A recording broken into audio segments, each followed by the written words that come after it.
Hey, welcome to the Razzle Dazzle Show, a podcast where we talk about our favorite video games and all things pop culture with an emphasis on our favorites. I'm your host, Jared, and our guest today is Jessica Erin Martin. Jessica is an actor, writer, director, and producer hailing from Seattle. She started her career in regional theater and has performed at the Seattle Rep, ACT Theater, San Jose Rep, Book Rep, Indiana Repertory Theater, and the Arizona Theater Company. She won multiple awards for her performance in the Chance Theater's production of David Hare's Skylight. On TV, she has appeared on NCIS LA, Ratchet, General Hospital, SWAT, Z Nation, Criminal Minds, The Last Ship, and Grimm. She's also a part of the SAG Award-winning ensemble cast of Christopher Nolan's Oscar-winning film, Oppenheimer. Jessica received a BA in Drama and Psychology from the University of Washington and a Shakespeare certificate from the London Academy of Music and Dramatic Arts. She is also known for providing the voice of Samus Aran in Nintendo's Metroid Other M. Let us know what you think about this episode somewhere on the internet, and be sure to follow us on Instagram at Razzle Dazzle Show, on TikTok at Razzle_Dazzle_Show, and on X, formerly known as Twitter, at Raz_Daz_pod.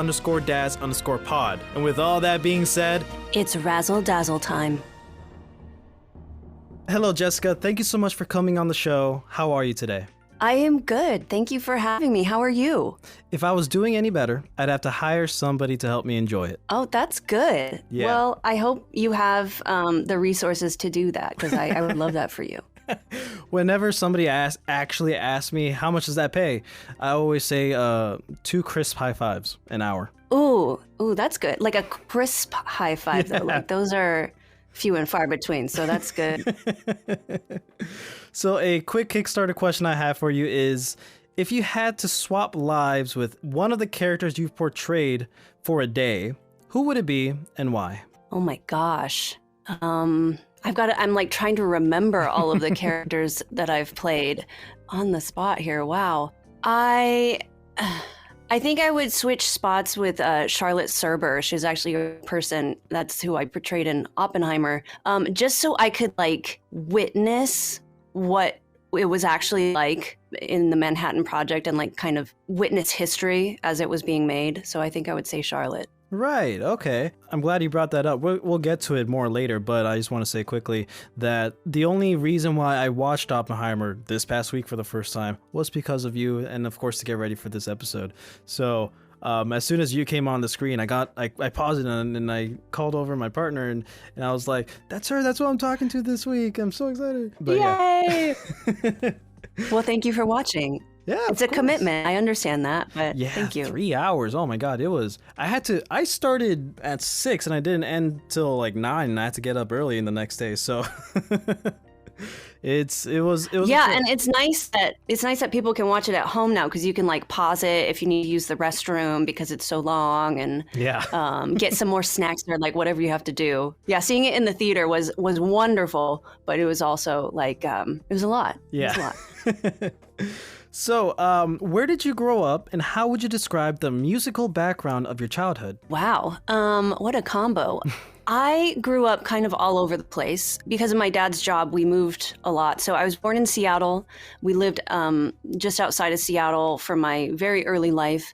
We then moved to Hawaii. We then moved to New Mexico, and then to Oregon, just outside of Portland. And then we moved back to Seattle. And then I went to the University of Washington there and stayed in Seattle for a bit. And that's where I started my acting career, up in Seattle. And I always loved classical music as a kid. And then when I got into middle school, there was a school orchestra program, and I played the cello. And then I played in high school, and I eventually joined the Metropolitan Youth Symphony in Portland. And so classical music was very much a part of my youth. I loved being in an orchestra. I didn't really like playing solo stuff. I love being part of a group. And then when I got to the University of Washington, I had to choose essentially between pursuing music or pursuing drama. And I chose drama. However, I did get to play my cello in 2 shows, which was a cool combo. I haven't played it in a long time. I'm sure it would not be good anymore, but I loved it. And also, I believe I am part of what is called the Spice Girl generation. So there is a lot of Spice Girls in there as well. Lovely. So you mentioned the cello. Did you play any other instruments, and were there any instruments in your household? I was the only musical person in my household. I started on piano. When my sister and I were little, we had to play. We had to go to piano lessons, and we did gymnastics as well. She excelled in gymnastics. She went to be competitive at a very high level, and I did not excel at gymnastics. So I continued with the piano, and so we had a piano. It was my great-grandmother's piano that we had in the house. And then once I got to middle school and I started the orchestra program, I had the cello. And my mom and my sister went to Hawaii once, and they brought me back a ukulele. And people would like kind of offload instruments onto me. I had like a 4-string banjo at one time. I don't think I was ever in a place where it would make sense for me to pursue like a professional music career, but as a hobbyist, it was fun to play all these instruments, and then eventually getting like a guitar. And yeah, so like stringed instruments or percussion instruments are good. I don't have the lung capacity for any sort of like. That's actually why I joined the orchestra, because I could not make a sound out of the flute, because they you go to the band like tryout day, and they're like, which instrument do you want to play? And I tried to play the flute, and I like literally could not make a sound out of it. And they're just like, I don't think this is for you. and then I joined the choir and the orchestra, so it was fine. It worked out. Oh, that's funny. I'm a woodwind player as well. Mainly, I play the alto sax and the ocarina, and recently I've been learning, teaching myself how to play the bass guitar. Nice. I would love to play a bass. I would love to play an upright bass. Oh yeah. I don't know why. Just like giant instruments are really cool to me. What was the first band or musician that really got your attention when you were young? I guess Beethoven. Only because, I don't know, you like learn about him in school peripherally, and he's like this guy, he was deaf and he had the hair, and then so many of his songs are so just iconic to this day. And so I think maybe Beethoven is probably one of the first people that I can remember, but it's not like I had like, a Beethoven record that I was just playing all the time. But I do have a very soft spot, a fond memory for Jim Croce, who was like a folk musician in the 70s, because when we got our first car that had a CD player, my mom that was her first CD that she got, was Jim Croce. And so I remember singing one of his songs at an audition that got me into a show in college. So I just have this soft spot for Jim Croce. So as a young person, I think that is a musician that impacted me. Okay. Do you remember the first physical music that you've owned that was yours? I think the first CD that I was given at Christmas was Alan Jackson, the country singer. Now, this is back in like the 90s when country was great. And I know those are probably fighting words, but I stand by it. And so I think it was, that was my first CD. We had a tape deck. So I remember, you might be too young, but like at the Target, the store, like they would have a little like music station, like a little display. And there was this one that had like classical music and nature sounds. Yep. And so I got my parents to buy me a tape. So it was like classical music and like whale sounds. And so I think that might have been, I was a weird kid, okay? But that was like kind of my introduction to classical music, and it calmed me down. And as a kid with a lot of anxiety, I would just like put on my little tape deck and listen to whale sounds and classical music. So that was probably my first piece of physical media. That's lovely. Do you have a song story? Now, I asked this for just about every guest to answer, and what I mean by a song story is a song that when you listen to it, it immediately transports you, takes you back to a moment in time where you have a significant story associated with it. I ask this because I'm also part of this other podcast called 3 Song Stories, where we tell people's biography through music, and they pick 3 songs that does that same thing for them. So I want to ask you if you have one. Yeah, I'm trying to think of, number one, what they are, and number two, which one I'd like to share, because some are like connected to very sad moments. Mm-hmm. And you don't have to go into extreme detail with those, you know? Yeah, I do remember driving in the car to, it was some like high school graduation event. And, you know, it's summertime, windows are down, and I'm really bad at being able to name the name of a song, but it was that Outkast song that was huge in the summer of 2004. Hey Ya, thank you so much. And like Hey Ya was on the radio, and it was just, so I associate that song with my high school graduation experience and like the joy and the excitement, and it's just like a fun song. And so I think that's one of the first ones that comes to my mind.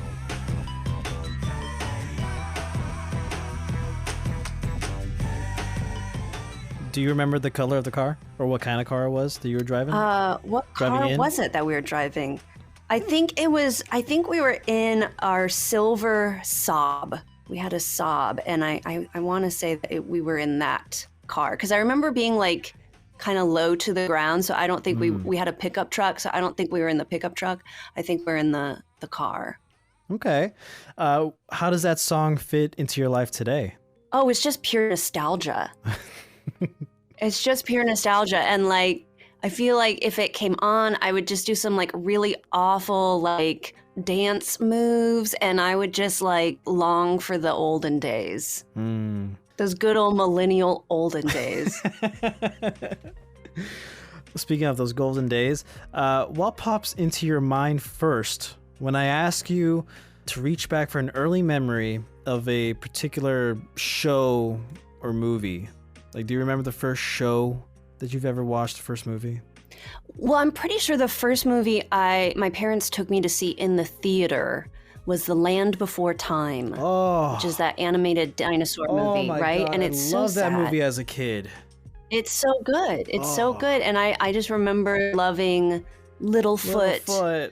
And yeah, right? Oh, that guy. And Petrie. Oh. Yeah. Yeah, so I think that one. I haven't seen it in years. Maybe I should. It's on Netflix. Revisit that. Okay. Yeah. My husband has a podcast, and they review movies like from your past, and you like bring it back. And so maybe I'll insist that he has me on, and we talk about. I will force them, 2 grown men, to talk about A Land Before Time. Yeah. I was scrolling through Netflix like a while ago, and I saw that it was there, and I'm like, holy shit. I remember having this movie as a VHS when I was a kid. Oh, yeah. You know? Like, so I had it on my list ever since, but I've been like, I want to watch it, but I know when I do watch it, I'm going to be emotional. So I got to kind of prep myself. Some space. Yeah, you need some space. Yeah. Oh my God. It's a good movie. There's multiple of them, I think, if I remember correctly. Oh, there's like 500 of them. I think the first one came out in theaters, and then all the rest of them were those like straight to VHS movies. So I don't think I saw any of the sequels, but definitely saw the first one a lot. Yeah. Oh man. And we had the toys. I feel like we had like a Littlefoot and Sarah the Triceratops.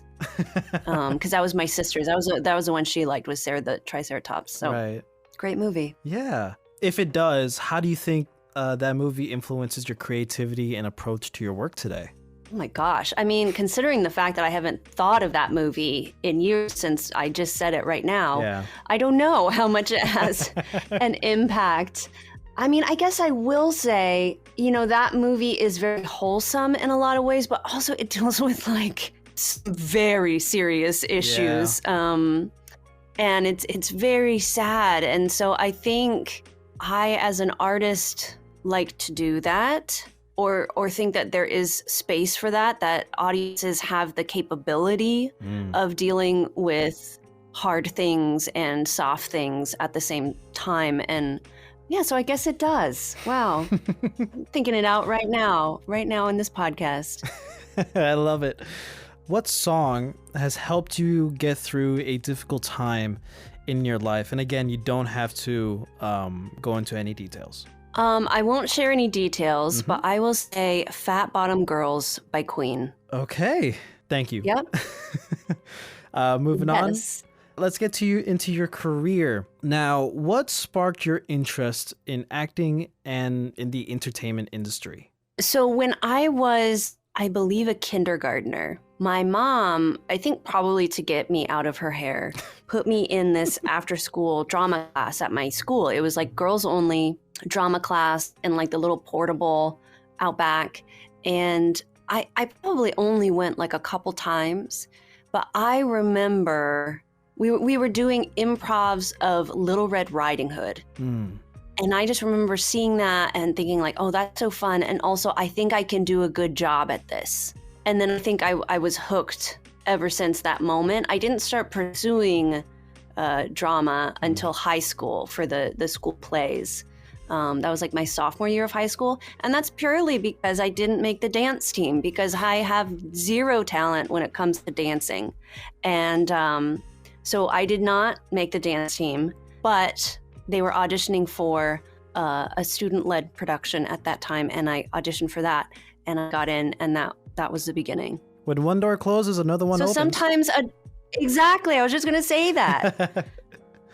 So yeah, kindergarten. Okay. Little Red Riding Hood. Oh, man. That was the start. Can you share a particular experience from your early theater days that significantly impacted your approach to acting or storytelling? I did a show in college. It was a Brecht play called Mother Courage and Her Children. And one of our faculty at that time, Robin Hunt, played Mother Courage.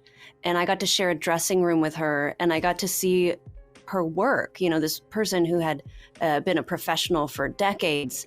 And so I, as a very young person, got to kind of I got to witness what it looks like, you know, when it's really good. And I think that really imprinted on me of like professionalism, of, you know, commitment to the work, commitment to your other actors. So I think I was very lucky to have that experience. And then in my early career, I also got to work with other veteran actors in Seattle. And that was kind of my grad school. I didn't go to grad school for acting, but I got to be in these shows where I saw these absolute like pros do it. And yeah, so I think that those experiences have shaped my approach as an artist. Okay. Can you share the story of when you got your first big break, your first big role? Well, yeah, I'll share the story of when I booked Metroid. Oh, okay. Because Great that segue. that was the first job I booked out of college. Wow. Like non-theater. I guess I had done like a theater festival, I want to say. It was like a little play reading festival, which technically I got paid for that. So it was, you know, anyway. And I guess I did a play in college. Okay, so non-theater. I had gotten an agent in Seattle, and I had only been with her for a few months. And at that time, for voiceover auditions, we would go in to my agent's office. We would record the copy and send it off. And, you know, most of the time you never hear back, whatever. But for this one, you know, gig, they're like, we have an audition for you. Great, come in. It's for Nintendo. We don't know what it is. And of course, they don't tell you what it is. They just kind of describe the character. And so I did a couple takes. You send it off, and then that's it. And then I remember very vividly because that was when Seattle got like a record amount of snow. And so I was snowed in to my apartment. And so my agent called me to tell me that I got the job. And I'm like on my phone looking out my window at all of the snow. And she's like, okay, so, you got the job for Nintendo and, like, I'll just go over some contract things because, like, it's kind of big. We don't want to scare you with it. And I was just like, okay. And still, I did not know the job. I did not know the game. I did not know the role until I walked in for my first day of recording. And they told me, they're like, okay, we're gonna sit you down for a second in the lobby and we're gonna tell you all of this. And then they tell me, and then I just had to walk straight into the booth and start recording. And and I had never been into a professional recording studio until that moment. Right. So it was very much like, all right, put on your big girl pants and just focus. And I think that's why a lot of voiceover, well, at least it used to, I don't know if it does anymore, but Seattle was a really big place for that because of all of the theater actors. And for voiceover, you don't get your lines ahead of time. It only when you show up, because, for confidentiality and all of that. And also you don't have to memorize them. And so theater actors can handle text really well, and theater actors can like cold read really well. And so it's really just cold reading skills. Nowadays, you can record at home or whatever, but that time it was just like, okay, walk through the door, here's your script, go for it. Oh man, that's incredible. Your first kind of real big role straight out of college. That's amazing. So you didn't play any video games growing up at all then? I mean, a little bit. We were not allowed to have video games.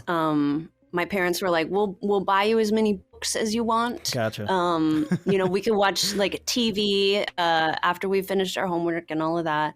But my cousins had video games. And so when we would visit them, it was just like, how much Donkey Kong can we play while we're here? How much, Zelda, how much Mario, like whatever it was at the time that they had.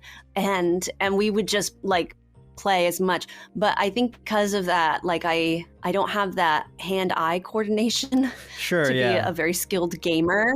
So anytime like you have to like jump on something, I'm awful to this day. So yeah, growing up, not so much. And I only really knew about the games that I played that my cousins had, and they didn't ever have Metroid. So I had never even heard of Metroid until I walked in that door to start recording. Now I play some more game thanks to the Nintendo Switch, because I feel like it's a lot more user friendly. There's a lower barrier to entry. Yeah. And I'm all about those cozy games, which are, pretty simple to operate. Understood. There's this indie game called Little Kitty Big City, and it's an indie game. I've heard of that. It looks so adorable. You take control, or like you are a little black cat. I have a little black cat, so it's perfect for me. It's like I'm playing my cat. And it looks so adorable. You get into like so much mischief and like shenanigans, and it's so cute. I highly recommend it, just because, cozy game, nice and easy, very simple, very cute. You're a cat owner. I also wanted to mention that one of our previous co-hosts here on the show, her name is Tatum Bates, and she is a up-and-coming special effects artist, actor, voice actor. She does anything and everything she can, and the way she actually got on the show was we were doing an episode on Hamlet, and one of my old team members knew a friend who was the starring role of Hamlet. They were Hamlet, and he wanted to bring her on the show, and we're like, okay, sure, let's do it. And it was Tatum. So we did a whole episode talking about Hamlet, her starring in the role, and this and that. It's a college production. And just after the recording, we were all like, man, this flows really nice, like the conversation, the energy is all great. Be a co-host. And she's like, okay. And she's starred and played in a lot of indie movies and does a lot of voice work, this and that. And eventually, I think last summer, we did a Metroid Prime trilogy episode for my birthday. And she was kind enough to lend her talents, voiceover talents, to like be Samus for like the intro or whatever. And I thought she did a really good job. And I was wondering if I could play you that intro, just so, to get the voice of Samus's take on another voice? Sure. I'm only going to say good things. You know, there's been like so many voices of Samus and they're all great. And there's going to be so many more voices of Samus, which are going to be great. All right. My name is Samus Aran. It's been 10 years since I destroyed Mother Brain and left the space pirate stronghold in ruins. I recently intercepted a distress signal from a remote space pirate frigate. Upon investigating the source, I've discovered what they were researching and how they met their fate. A radioactive substance, known as phazon, has mutated or killed all remaining entities on Talon 4. And at the heart of it all is the result of extreme phazon mutation. Metroid Prime.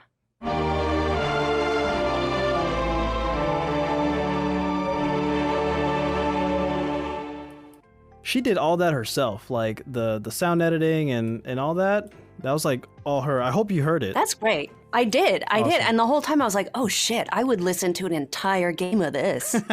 Let's go. Let's go right now. Like this Samus girl knows what's up and I want to see what happens. Hopefully she listens to this episode and she hears that, and I'm sure she'll be very happy about it. I'll tell her about it.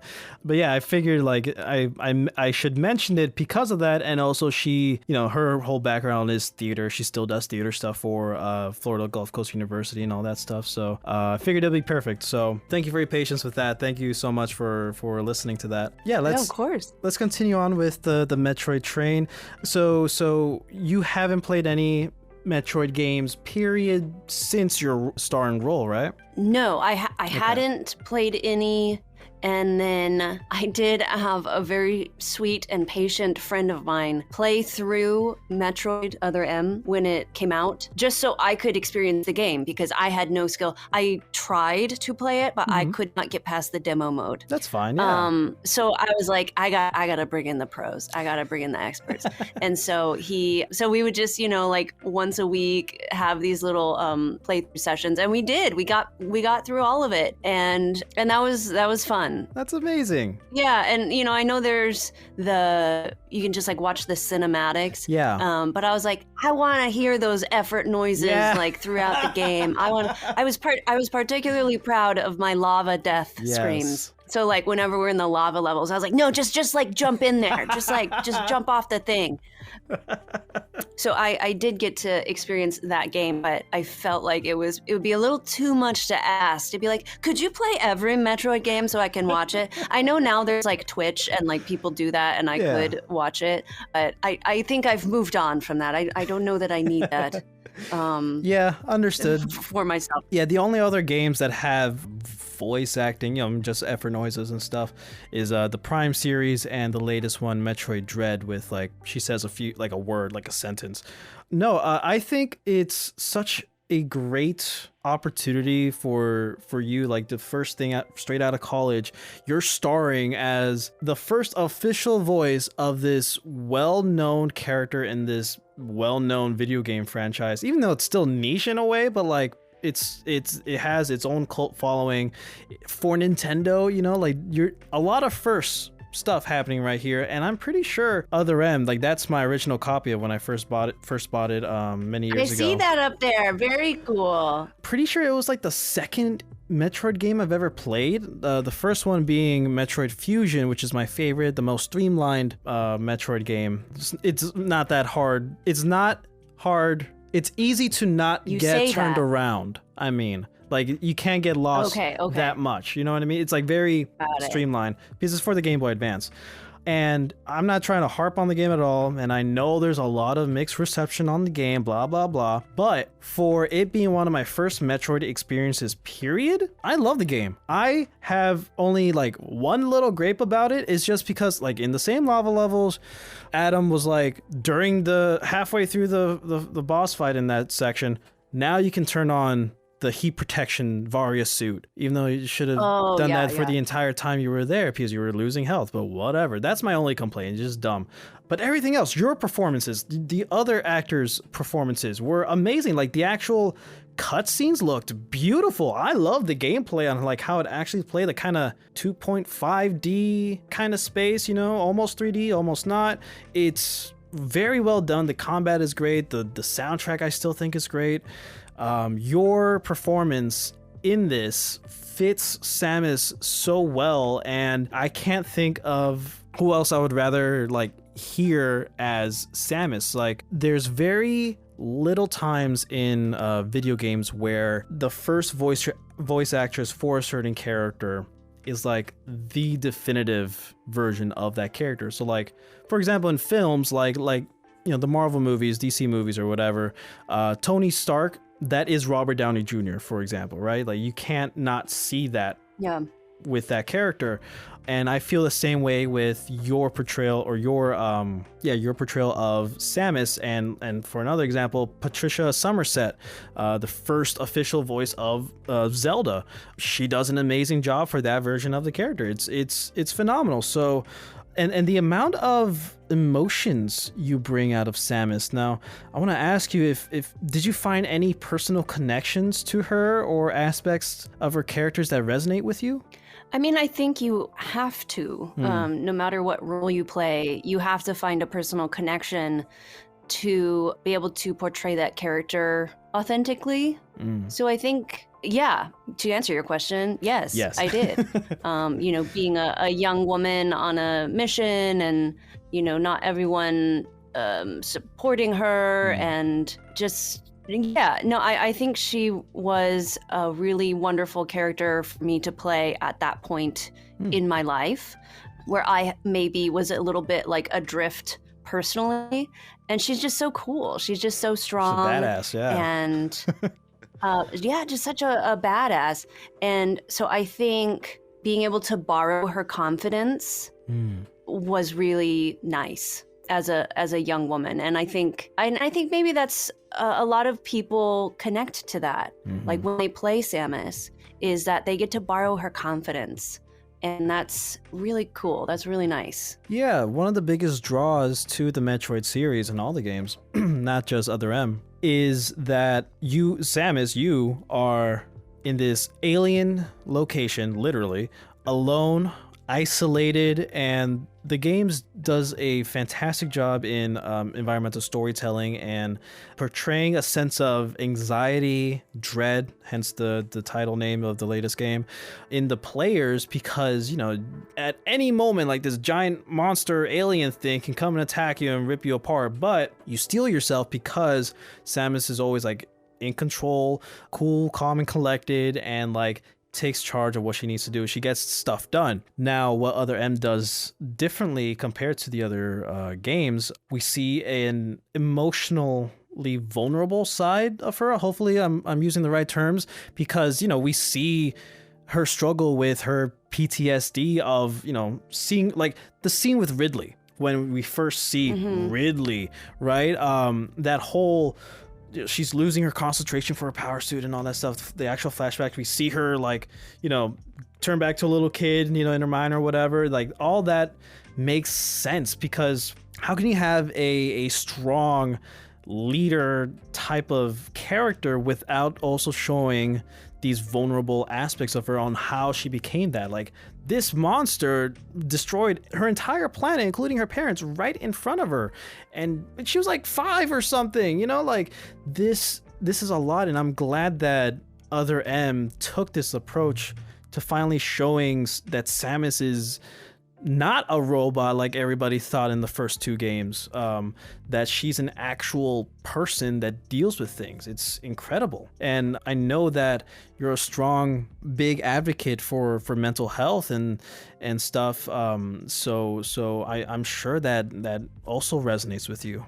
Yeah, I mean, I think while I didn't really, I wasn't able to lean into the advocacy until many years after I did that game. But now, in retrospect, I'm just like, you know, for all the reasons you just said, I'm really proud to be a part of this project for many reasons. There's so many people who worked on that game who are just the best, like the artists, the sound engineers, the creators, everybody who worked on that game worked so hard and really made something special. And I know, some people love it, some people hate it, some people love to hate on it, like whatever. But I'm just really proud of that game and all the people who worked on it. And for, how you said, like the fact that this side of Samus could be portrayed and that it could represent,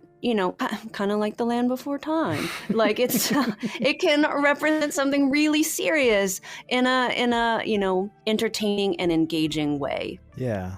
Would you be interested at all in the future to voicing not only repraising Samus, but like video games in general? Just oh yeah, they have my number.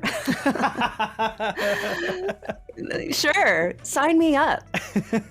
Absolutely. No, I would. Yes. Okay. Yes, video games are so much fun. They're a lot of fun.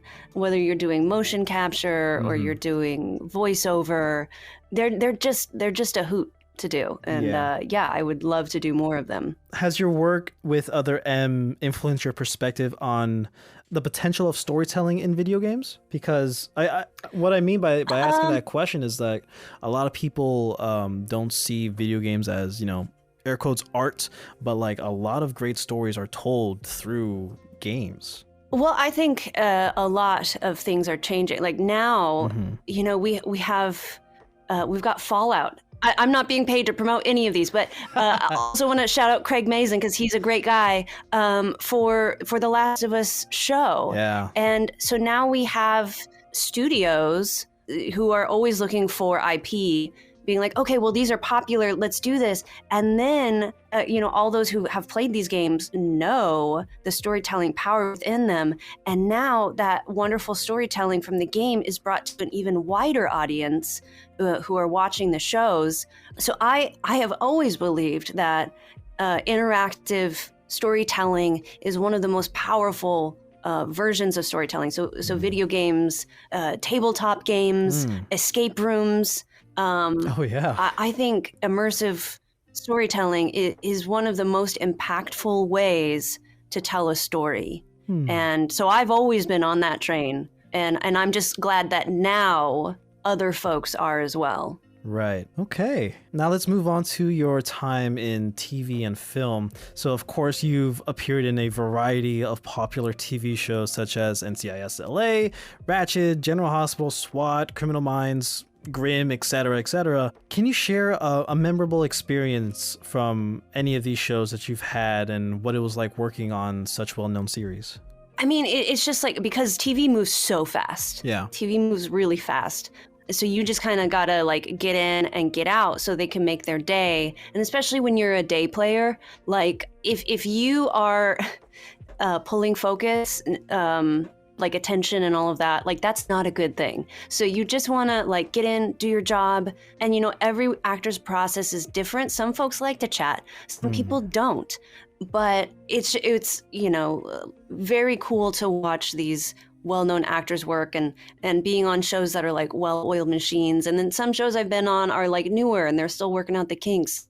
But I guess more specifically to answer your question, when I did Ratched with Sarah Paulson, she's just so nice. She's so cool. And we're like doing the scene where we're like, I'm yelling at her to cut off this guy's leg. And she was just like, okay, guys, like, let's work this out together. And so she, like, with all of us guest cast, we were like, okay, so this is going to be in this moment. And then you're going to say that. And so she was great in like including us instead of just being like, okay, I'm doing this. And what, she really cares about her fellow actors, the story.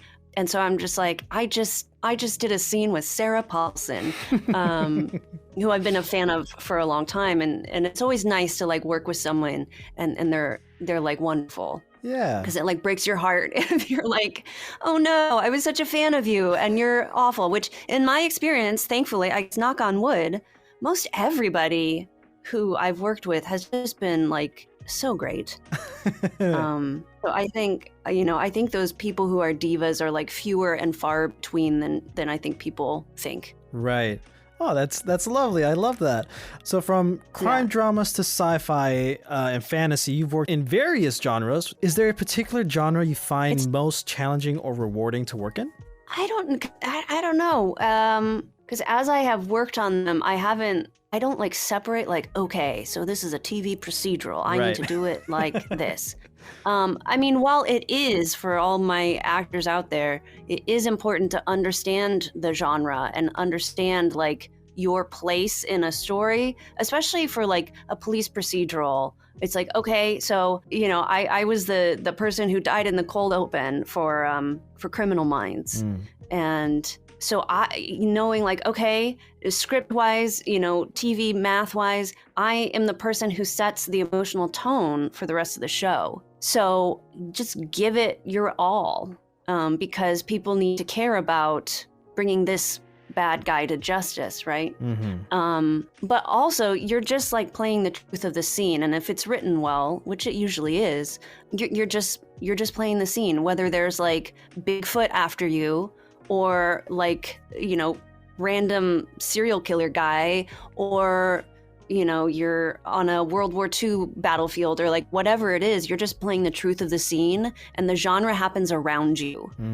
That's not always your job to do. I mean, sometimes, like I did a little indie project in Seattle where I had, it was like, very fantasy genre, and I was in like full prosthetics.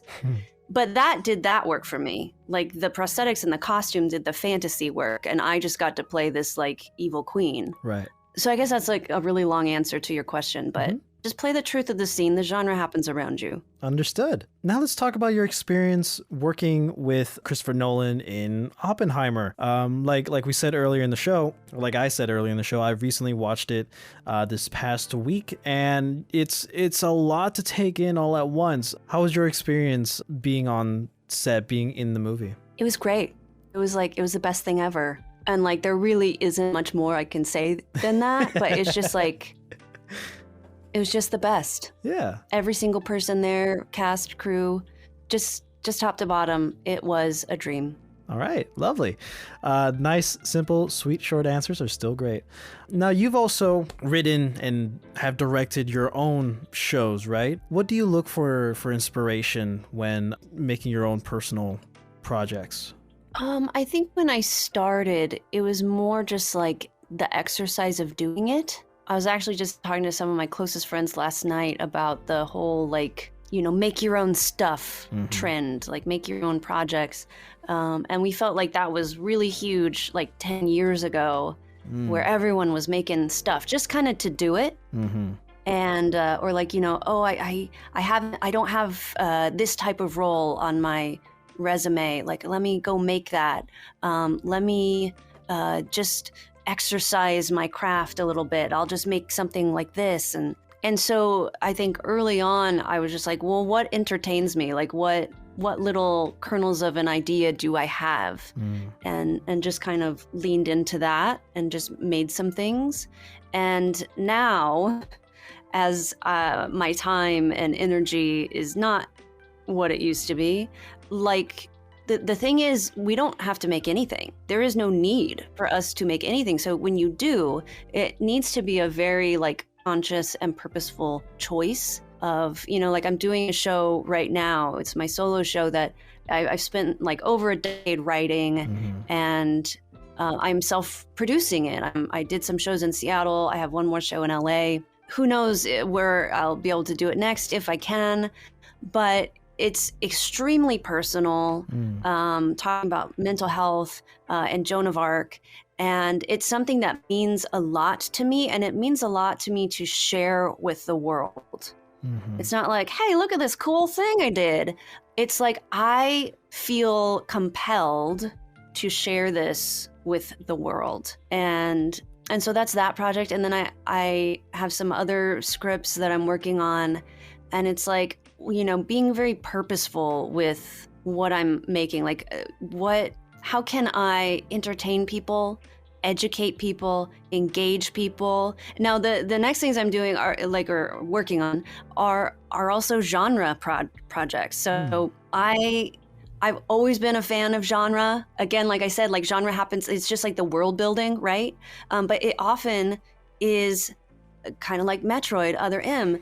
It's a fantastical way, like a fun entry point to get people thinking and talking about more serious issues. Right. So I've got a couple of things I'm excited to return to hopefully, finish.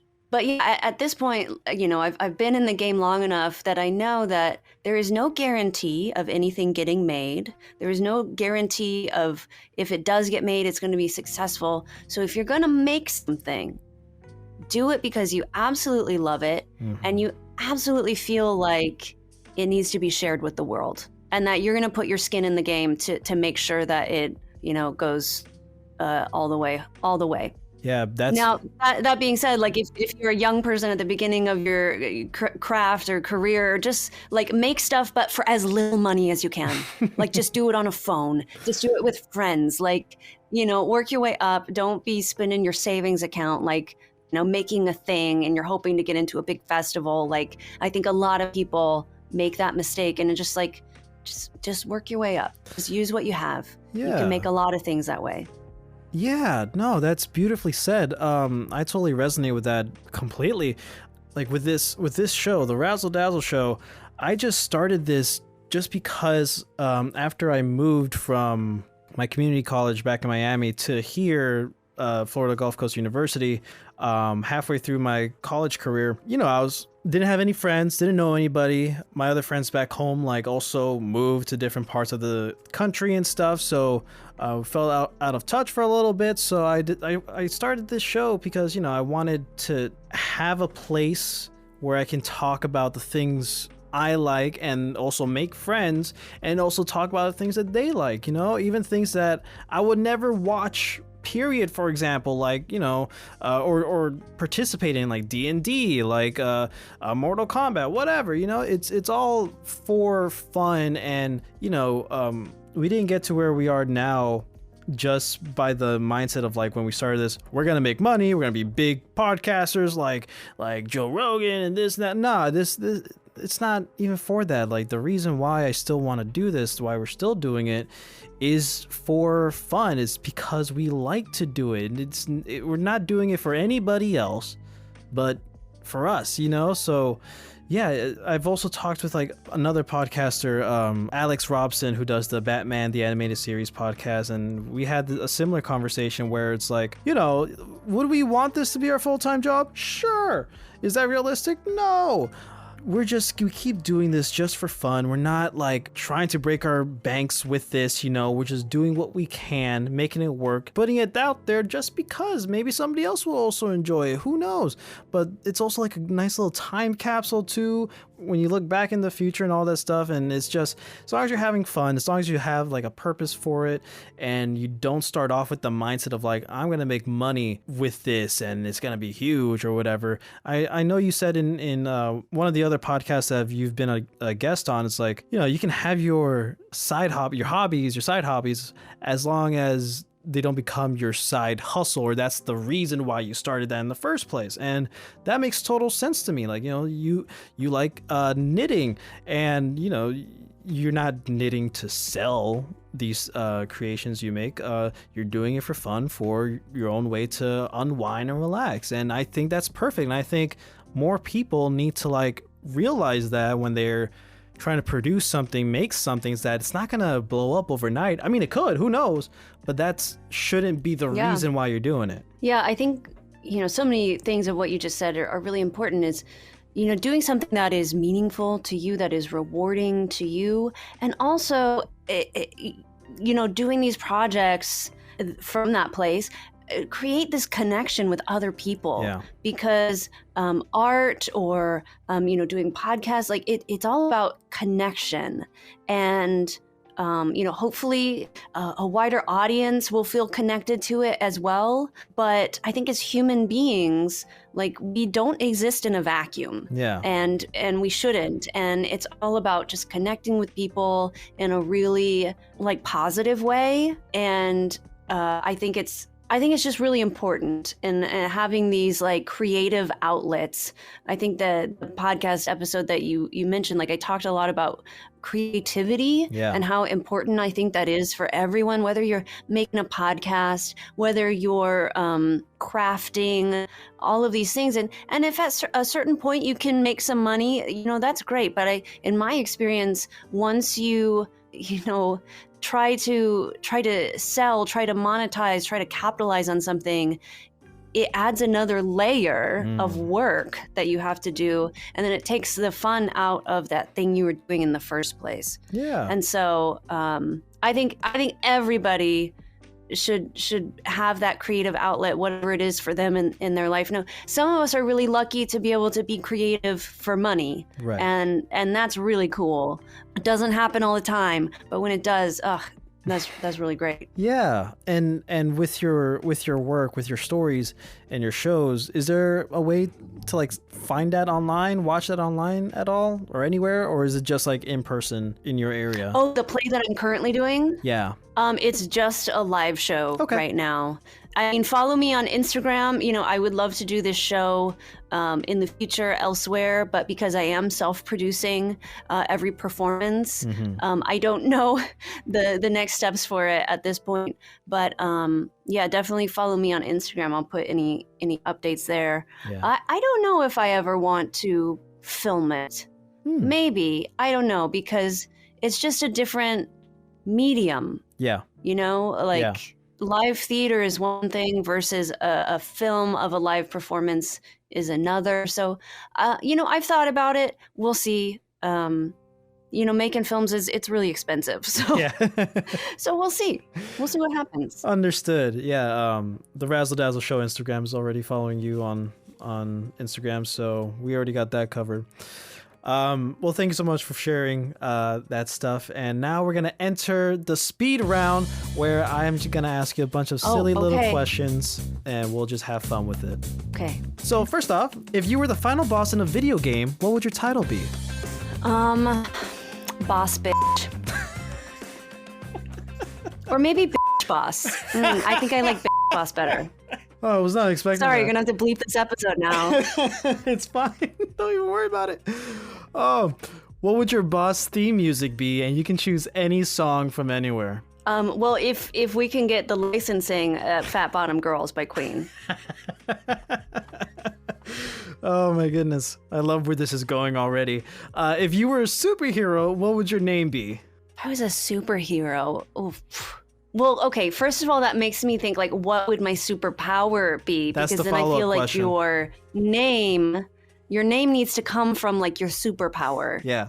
And, God, I don't know. I think my name would be, and maybe it already exists. I don't know. I'm not a big comic reader, but Dreamweaver, because my power would be able to, like, visit people's dreams and maybe convince them of things or change things or help them. Yeah. I'm sure there's something similar to that. I'm a big dream person.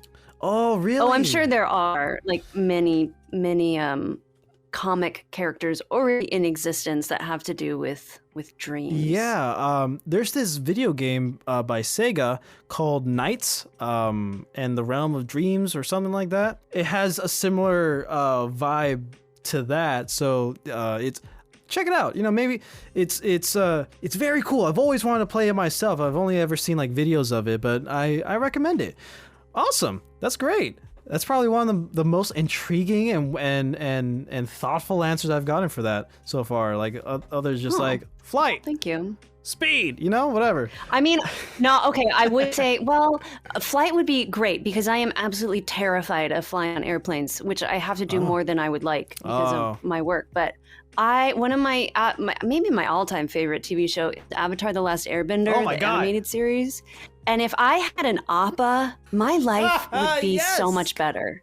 Yes. So I don't know that I need to fly, but I would love a flying bison. Oh my God. I'm so glad you brought it up. So, of course, you know Pi Show, the game Uncle Admiral plays, right? Yes. Okay.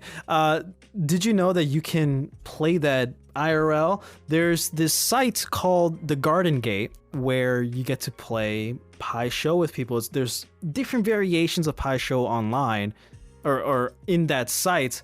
But like Scud Pie Show is the generic one I would say, and it's very similar to it's a mix of checkers / chess kinda. It's highly recommended. There's even an app for it, and I'm happy to say that I've had the creator of the Garden Gate and the game Scud Pie Show, and also another variation, Ginseng Pie Show. I've had those people on the show before. Such a great time, and they're great people. God, Avatar is so cool. Okay, if you were in the Avatar world, what element would you want to bend? Airbender. Yeah? 100% airbender. Yeah. Do you prefer... Yep. All about that airbending. Do you prefer Avatar or The Legend of Korra? No, I am not a Korra hater by any means. Great way to start the sentence. I'm not, because my answer is Avatar: The Last Airbender. I think Korra is its own thing. Korra has to deal with some even more complex and tough things than the gang ever did. So I think that there's a lot of toughness. Also, Korra's a little older, so her romantic life, there's a lot of drama happening up in there. Whereas, the gang is a lot more wholesome and sweet at that point in their lives. So I think, I just really love Avatar: The Last Airbender. And I also love Korra for different reasons. But I think if I have to pick a desert island film or TV show, it's going to be Avatar. Understood. I think 2 years ago, for an anniversary or Christmas, I don't remember, my partner gifted me the official Avatar cookbook, and that kind of nice snowballed into me learning how to cook more other than basic stuff. And I've always liked cooking. I'm Hispanic. I'm Honduran and Cuban, and I've always loved cooking Hispanic food, Latino food. And so when I got the cookbook, I saw all these recipes, and I'm like, holy shit, there's a lot.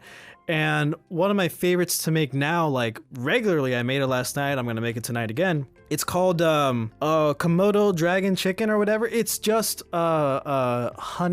spicy honey chicken with fried rice and all that stuff, and it's really opened my mind to food and all that type of stuff. And I made beifong beef, and there's even the recipe for the Avatar cookie tofu thing or whatever, if you remember that from Avatar Day in season 2. That's not the unfried dough. That's what it is. Yeah. That's unfried dough. Don't eat that. You got to cook that stuff. I haven't. You're gonna made get it. sick. People, do not eat uncooked dough. I have to. It's not just the eggs. It's also the flour. Okay. I was a professional baker. I know these things. Don't do it. Oh, really? A professional baker? Yeah. Oh, that's amazing. Oh, okay. Then I have to tell you this now too. So, okay. Not too long after I got that cookbook, since I wanted to learn how to cook more stuff, especially Hispanic food, there's this sweet bread from Honduras that's called a semita. It's a semita, also known as a concha in Mexico. Okay. And it's a sweet bread that has a sugar cookie topping, kind of a coating or whatever. And it's like a shell almost. Yeah. And the first time I made it, it was meh, because I didn't do the shell thing right. But after the second time, I had this whole ratatouille moment where, I bit into it, and I got sent back, right, to this time, to a time and place. And it means a lot to me because my Honduran side of the family my family in Honduras would send me suitcases filled to the brim, to the seams, with semitas just for me to eat. And that's the one snack I've had in my household growing up where I'm I could tell my parents, no, that's mine, right? And recently my relationship with my mom and that side has tanked, and so I'm no longer in contact. So that also motivated me to learn how to make this thing. And when I did, I was so happy about it, and now I make it regularly. And I highly recommend looking up the recipe and maybe even trying it because it's delicious. And I've also learned how to make croquetas too. So I love baking. So. Baking's I'm cool. sorry to hear that about your family, but yeah, it's so like powerful to be able to like make something, because food, talk about creativity and like emotional connection, like food is so much a part of our lives, of our cultures, about so many things. And like being able to make something like that, or being able to make a dish from your childhood or from, you know, what a moment that's meaningful to you, or a place that's meaningful to you, like that's so it's like it's a superpower almost. Yeah, you know, to be able to like create that for yourself. Yeah. Is really special. Yeah, I've never made a concha or a semita before, so now I'll have to try it. Yeah, I'll email your agent the recipe. This is going to be a cooking show now. It's going to be a recipe show. So I think I already know the answer to this next question. If you could live in the world of your favorite show, which one would it be and why? Could it be a film, or does it need to be television? Oh, of course, yeah. Or does it matter? Yeah, show, a movie, doesn't matter. Okay, then I would say Miyazaki films. Oh my god. Because I find them to be so peaceful and nature-centric, and everyone's just like so capable. Yeah. Any particular? And generally like pretty cool to each other. Yeah. I mean, I love Spirited Away. That's probably my favorite one, but I would not want to live in that bathhouse. That's fair. So maybe like Howl's Moving Castle or My Neighbor Totoro. Oh my god. Just have a sleepy afternoon with Totoro in his little garden. Right? Oh my god, that guy, he's such a weirdo, but I love him. And like it's raining, we have our little like leaves to stay under, and we just have like the windows open, and you'd be barefoot, like I'm into that. So Miyazaki films. I can just imagine like how fluffy and snuggly he is. Like getting a hug from Totoro must be like God. What a friend to have. Right. Yeah. And now the cat bus freaks me out a little bit, but it seems to be very efficient, run well, managed well, taken care of. So I would ride that cat bus as well. And it's a cat. You know, we love cats. And it's a cat. And it's a cat. Now, I don't know the protocol. Like, is it okay to pet the cat bus? Is it like a working cat, so you're not supposed to? Right. So I would need to do some investigation about the protocols of the cat bus. But these are the questions everybody should be asking. Well, right. Like, are those other little That's what I think. critters that follow Totoro around, are they also Totoros? Like, does Totoro evolve like a Pokemon? Yeah, are they like mini Totoros? Yeah. That I don't know. It's a good question. The wonderful world of Ghibli. Is it a different species of Totoro? Right? Like, I don't know. I don't know. Maybe someone does out there, and they can comment on this podcast and be like, I know the answer. That's the question of the day. Yeah. What are they? Which character from your favorite show or movie would you most like to have as a friend in real life? And I think I already know the answer. I don't think you do, actually, because growing up, one of my favorite shows was Alias, starring Jennifer Garner, and she played a character called Sydney Bristow. And I would love for Sydney Bristow to be a friend in my life. Okay. Awesome. Although, I mean, like, her friends are put into danger a lot of the time because of her job, but I think she'd be worth it. She'll always be there to save the day. Right. She'll help me out. If your current favorite show or movie were to be adapted into a musical, what genre of music would you envision for it? Well, so I think my favorite movie of all time, and I count it as one, because it's the Lord of the Rings series, the trilogy by Peter Jackson. That's a 9-10 hour watch film. It every year. Well, you got to do it. And I'm talking extended editions. But I believe it is or it's turned into a play or turned into a musical. Like it's happening now. Really? I can't remember if it's New York or London. Yeah, I remember seeing some headlines about it. Huh. So I don't know much more about the show. I'm hoping there's like a Gandalf power ballad in there.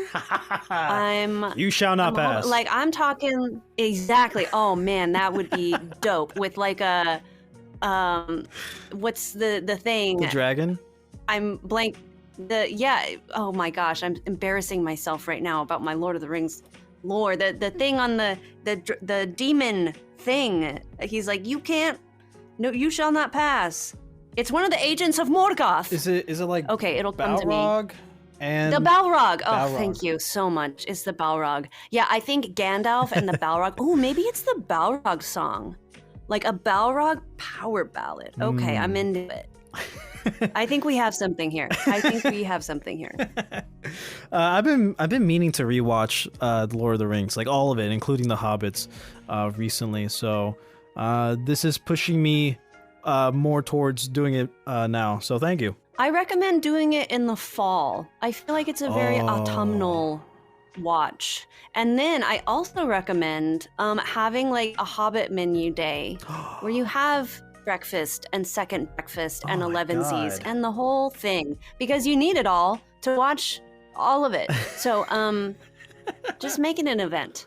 Oh, I love that. If you were given the opportunity to direct, write, produce, and even star in a Metroid movie, how would you go about it? You don't have to do all of those things. First, I would need to be okay. I would need to be given a lot of money. I think that's the first step, because I think anyone who's experienced Metroid in any way knows that there's a lot of world building. Yeah. There's a lot of effects that go into it, and you can't do that stuff cheaply. At least you can't do it well. And so I would just want to make sure there's a lot of cash lined up. Okay. That's where I'd start. Understood. To do it well, you need the money. That's very true. If you could attend any fictional event, which you already touched upon, which one would it be and why? Any fictional event? So, for example, like the Ewok celebration in Star Wars Episode 6, for example. Oh, yep. I'm all about those Ewoks. That's my favorite Star Wars film. Really? We got to see it in the cinema. Yeah, they like did a re-release, and I saw it in the cinema for the first time last year, and it was so much fun. I love those little Ewoks. And I think one of the most tragic moments in cinema is whenever it's the battle, and there's that shot of the two little Ewoks running, and one of them falls down and the other one keeps going, and then he turns back for his friend, but his friend doesn't get up, and I'm gonna start crying right now. And it's so sad, but that's the cost of battle sometimes.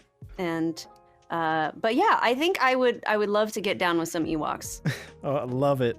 Assuming they don't want to eat me. Assuming they treat me like Princess Leia. Right. I'm sure they would. If you're not a stormtrooper, I'm sure you're fine. If you I don't know. They wanted to eat Han and Luke. And then it was C-3PO who was like, that's true. Don't eat my friends. You're right. As your new deity, don't eat them. So I think you don't know if you're safe. That's fair. You just need to make sure you have 3PO there. I've had the pleasure in my, what was it? I'm pretty sure my first Star Wars Celebration convention, I've had the pleasure of meeting in person R2-D2 and Jango Fett, Boba Fett, and Kid Boba Fett. And I'm pretty sure I met Warwick Davis too in the same hotel that we were staying at. They were all there, and a vivid memory is every morning. My parents can be problematic, especially in trips, right? So arguing will ensue, like when we're at the place to eat or whatever. I guess I don't know what you'll call it, the kitchen dining area in the hotel or whatever. And right, yeah, we were in the booth. Like a buffet, maybe. Yeah. We were in a booth, and I remember I was sitting like facing the entrance, And to the left of me, there's like these circular tables with chairs. And I would always notice, like it was like for 3 days, every day, there's this, I don't know what the appropriate term to call now, a little person sitting there in the same spot every day eating his breakfast. And the last day, I think, the last morning, my stepdad notices him and he's like, that's R2-D2. Why don't you go say hi and like get his autograph? Here's like the pamphlet thing for the celebration or whatever. So I do. And God, why can't I remember his name? Oh my God. Kenny Baker. Kenny Baker. Kenny Baker, yeah. I approached Kenny Baker and he's like, hi. I asked for his autograph and he's like, yeah, sure, no problem. And I was like, I don't know, 9, 10, whatever. And he mentions while he's signing my thing that he's noticed me and my parents sitting there every morning and noticing like that I was upset and sad because my parents were arguing this and that and the other thing and all that stuff. And he like took a moment to like reassure me that, you know, regardless of whatever's going on, things are okay. You know, make sure you have a fun time today at the convention, this and that. And it was just a really nice, touching moment. And later that afternoon when we got back from the convention, I see in like the hotel bar, Jango, Boba Fett, and young Boba Fett like sitting together. And I approached them. I didn't know it was them, but I approached them. And I'm like, hey, I know you guys. And they all like look at each other and laugh. And I'm like, can I get your autographs? And yeah, just a nice little Star Wars moment I had. Sorry, that came out of nowhere. That's okay. That Kenny Baker moment is so sweet and special, and I just love when folks, celebrities, like take a moment of like seeing the other person. Yeah. Because I'm sure like so many of those big celebrities are just like inundated with autograph requests, and it can be so like transactional almost. Yeah. But like taking the moment to be like, hey, young man, I see you. You're gonna be okay. I think that's so. What a lovely man to do that. Yeah, may he rest in peace. He was a great guy. Yes. Yeah, I'm a big Star Wars fan too, so I just wanted to share. Same. And R2, I mean, you can't get better than that character. Right? He's the best. Yeah. He's part of the glue that holds the entire franchise together, and like everybody loves R2. Yeah. So okay, so to move on, if you could have a cameo appearance in any movie or show, which one would it be, and what role would you play? Well, I'm trying to think of like movie series that are still happening. I feel like a lot of things are slow now. Things have been put on pause. We don't know if things are continuing in the way they were. So I'm like racking my brains for like a realistic answer, and maybe that's not what I should be doing. I don't like wearing prosthetics. My skin hates it. I have a really bad reaction. So I'm gonna try to think of something that I wouldn't have to do that for. Oh, you know what? Lord of the Rings, The Rings of Power. Because it's a Lord of the Rings show. Yeah. And maybe, I mean, if I was an elf, I'd have to wear the ear things, which I guess wouldn't be so bad. So I'm trying to think of maybe like some human character in that, where I'm just like dirty and maybe she like lives in a hovel. So the costume's like pretty comfy. Yeah. Yeah. So let's say like a dirty human hermit lady in Lord of the Rings, The Rings of Power. I love it. If you had to guess, what would you say is the song you've listened to the most times in your life? Oh, I don't know. I am the kind of person who like listens to an album over and over and over. And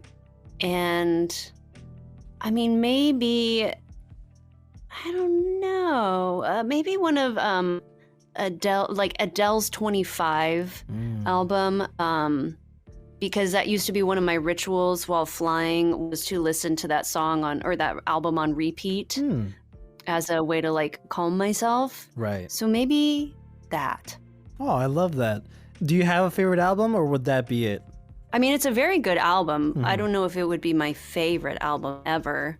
Definitely up there. I don't know that I do have a favorite album of like all time. And that's a fair answer. I don't think I can answer that. Yeah, I don't think I do. All right. What activities or pursuits most make you lose track of time? Maybe like reading. Oh. Like if you're reading a good book and you're just like, what's going to happen next? What's going on? And so I think I can get sucked into a book. I feel like I have a pretty good relationship with time about managing time and all of that. And so I think moments where I kind of lose that relationship is when I'm reading a good book. Right. Okay. What would your 14-year-old self think of who you are today? I think she would think it's pretty rad. And I think my current self would need to like let her think that it's just the coolest. Because like my current self just kind of sees the difficulties of being an artist and the kind of practicalities, the current day stuff. And sometimes we can forget like, oh no, there's actually really cool stuff, that I've done or that I am doing, and things that, I had always dreamed about that I have done. And it's like, okay, sometimes you just have to give yourself that. So I think if I were talking to my 14-year-old self, I would want her to be able to have those moments of appreciation and like wonder and try not to like, squash her dreams. Any advice you would give to her? Just keep listening to your inner voice. Just keep staying true to that. Do what's true for you and not what you think other people want you to do. And I'm sure there's a lot of other like practical life advice things I could give, but just stay true to yourself. Lovely. Well, it is now time for you to recommend 3 people that you're going to share this episode with that you think will be a good guest to be on the show and that you're going to help get us connected with. Okay. No promises that I can hook this up. Of course. But I'm actually going to give you 4. I'm gonna do some extra credit here. I'm gonna give you 4. So my friend Brittany Cox, she is the voice of Nancy Drew, among many other characters. She is just like a boss in the voiceover world, and she's just a delight. So always recommend Brittany Cox. I'm also gonna talk to my friend Brandon O'Neill. He plays the Crow in Destiny. Oh. Super fun guy. He was also in the original cast of Aladdin on Broadway. Cool. And he's a fun fella. And then my friend Tara Theoharis, talking about food and like interactive food stuff. She does cookbooks for different fandoms. So I want to say she just did like a Minecraft one, but she's done several, which you can buy at your favorite bookseller. So she is Geeky Tara on Instagram, but shout out to her. And then I'm going to also shout out Elias Thompson, who contacted me many years ago. He was running one of the Metroid sites. And so he can talk your ear off about Metroid and also about Zelda. And he's hosted a lot of things. And so you know what? Now it's your time, Elias, to be a guest. That's what I say. Awesome. Thank you for that. We'll see who we can get on with your help. I really appreciate that. And yeah, Zelda is my number 1 favorite video game franchise, so that'll be fun. Well, do you have any final thoughts? I don't. I feel like I shared so many thoughts today, probably more than anyone wants to hear about me. But no, it's just been so delightful to talk to you, and I appreciate all of your questions. They're so thoughtful, and yeah, it's just been nice spending I guess it's now afternoon here. Spending my afternoon here, and the cat is still here. The cat has also enjoyed it. What's his name? Rudy. Rudy. Okay. He came with that name. Gotcha. So we kept it, but I think it suits him. I'm gonna send you a picture of my cat. His name is Coke. He came like that too, and I love Batman the animated series. And yeah, he's a little black cat. So I got him this costume of like a Batman costume, and I've taken photos of it. I'm gonna send it to you, or send it to so you can enjoy that too. So yeah, Rudy, hi Rudy. Hope you're taking a nice nap wherever you are. Yeah, he's all snuggled up over here. He's my we call him my producer. Yeah, sorry about that, everyone. No. But he always wants to be involved when we have auditions, like self-tapes. He always wants to be in the room. So we'll say, producer, what did you think? Oh, I love that. And sometimes he'll think it's stinky and he'll like leave the room. And sometimes he'll be like, yeah, it's all right. So... I love that so much. Well, Jessica, thank you so much for all your time for this amazing interview. I hope you had a good time. I sure did. And yeah, we'll get to those guests when we can, if we can. And yeah, thank you so much for everything. Thank you so much for all the work you do. I've made sure to do as much research on your stuff as possible. And your work is fantastic. It's extraordinary. Not just Samus, not just in Metroid, but like all the other shows and films you've done that I've researched and stuff. Phenomenal. And you're just doing a great job. And I hope you keep up with it. And I wish the best for you. Thank you. I really appreciate that. And yeah, I hope to keep doing this as long as I can. And yeah, it's great. It's a fun thing to do. Sometimes hard. Yeah. But usually just a lot of fun. We're very lucky. Those of us who are actors who get to do what we, to do this thing, like we're very lucky. And I very much don't take anything for granted anymore. So I appreciate everything I have gotten to be a part of and hopefully will be a part of in the future. Yeah, nothing worth having comes easy, right? I guess that's true, yeah. Well, again, thank you so much. Yeah, thank you. And best of luck on this podcast. It's fun. People, listen, have a fun time. Thank you. All right, that's all the time we have for today, guys. Thank you so much for joining us on another special episode here on The Razzle Dazzle Show. If you want to see more of Jessica, please be sure to follow her on Instagram at Jessica Erin Martin.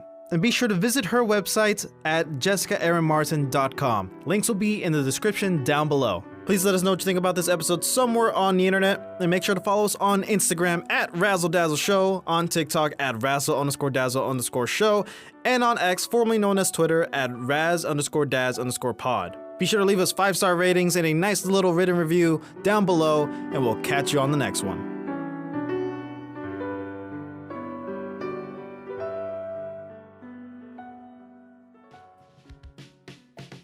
Next time on The Razzle Dazzle Show.